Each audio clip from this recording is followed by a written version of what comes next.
আমার হাতে বেশ কয়েকটা রিপোর্ট আছে। আজকের ভিডিওটা খুবই ইম্পর্টেন্ট। আপনি না জানার কারণে যেমন আপনার নিজের ক্ষতি করতেছেন, তেমন আপনার অজ্ঞতার জন্য আপনি ক্ষতি করছেন আশেপাশের মানুষের। কেন আপনি আশেপাশের মানুষের ক্ষতি করতেছেন নিজে না জানার জন্য, এটাই জানাবো আজকের ভিডিওতে। তো আপনারা যখন ডাক্তার দেখাতে যান, যখন চেম্বার থেকে বের হওয়ার সাথে সাথে একদল ভদ্র পোশাকধারী বের হয়ে যায় আপনার সেই প্রেসক্রিপশনের ছবি তুলতে।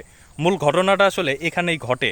অনেকে না বুঝে ছবি তুলতে দেন এবং অনেকে বুঝেন ছবি তুলতে দেন না।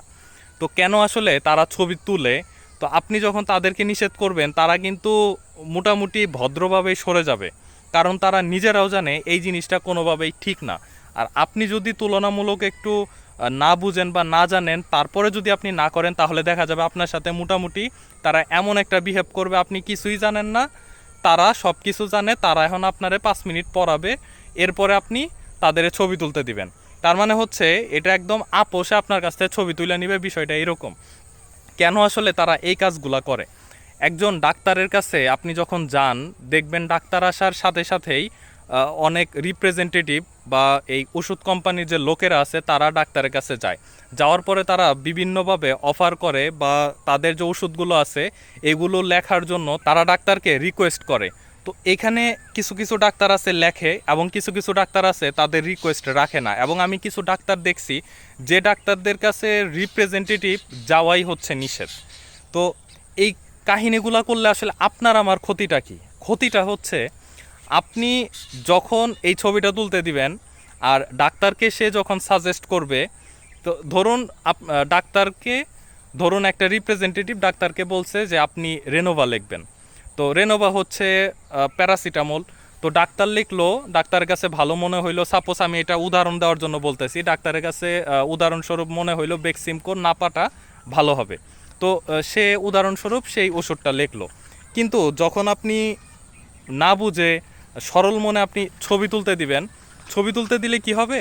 সে দেখবে কি যে ডাক্তার যেটা লেখছে আর ডাক্তারকে যেটা রিকোয়েস্ট করা হয়েছে সে কিন্তু সেটা করে নাই। তো পরবর্তীতে সে যখন ডাক্তারের কাছে যাবে বা ডাক্তারকে প্রশ্ন করার বা ডাক্তারকে বলার একটা অপশন কিন্তু আপনি তাকে দিয়ে দিলেন। তো কিছু কিছু ক্ষেত্রে ডাক্তাররা আসলে লিখতে বাধ্য হয় বা রিপ্রেজেন্টেটিভ যেমনভাবে অফার করে সে অনুযায়ী কিন্তু তারা লিখতে বাধ্য হয়।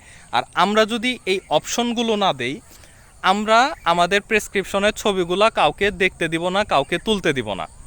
কেউ যদি কোনো ব্যক্তি স্বার্থে এই ছবিগুলো তুলে, তাহলে আমরা সেক্ষেত্রে কোনোভাবেই তুলতে দিব না। আপনি ডাক্তার দেখাইছেন, আপনি ভিজিট দিছেন, আপনি টেস্ট করছেন, আপনি বিভিন্ন কিছু করছেন, এটা আপনার পার্সোনাল জিনিস।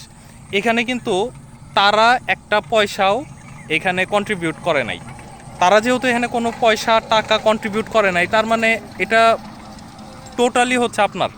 তো এইখানে আপনি সব কিছু করছেন, আপনি বের হয়ে যাচ্ছেন, আপনি ফলাফল নিয়ে বের হয়ে যাচ্ছেন, আপনি আপনার প্রবলেমটা ডায়াগনোসিস হয়েছে, সে অনুযায়ী আপনি ওষুধ খাবেন। এখন কী ওষুধ আপনার জন্য ভালো হবে, ডাক্তার ভালো বুঝে আপনাকে সেই ওষুধই দিবে, সেই ওষুধই দিছে। কিন্তু আপনি কি করলেন? আপনি আপনার প্রেসক্রিপশনের ছবিটা ওনাকে দেখাই দিলেন। তো এই যে সুযোগগুলো আছে, এটার জন্যই হচ্ছে মূলত পরবর্তীতে অনেক প্রবলেম হয়। তো আপনাদের কাছে রিকোয়েস্ট থাকবে, আপনারা আপনাদের এই পার্সোনাল ছবিগুলো, আমি বলবো এটা পার্সোনাল, আপনার পার্সোনাল ডায়াগনোসিসের যে ছবিগুলো আছে, ডাক্তার যে ফাইনাল ডেসক্রাইব করে, ফাইনাল যে প্রেসক্রাইবগুলো করে, তো এগুলো আপনারা কাউকে তুলতে দিবেন না।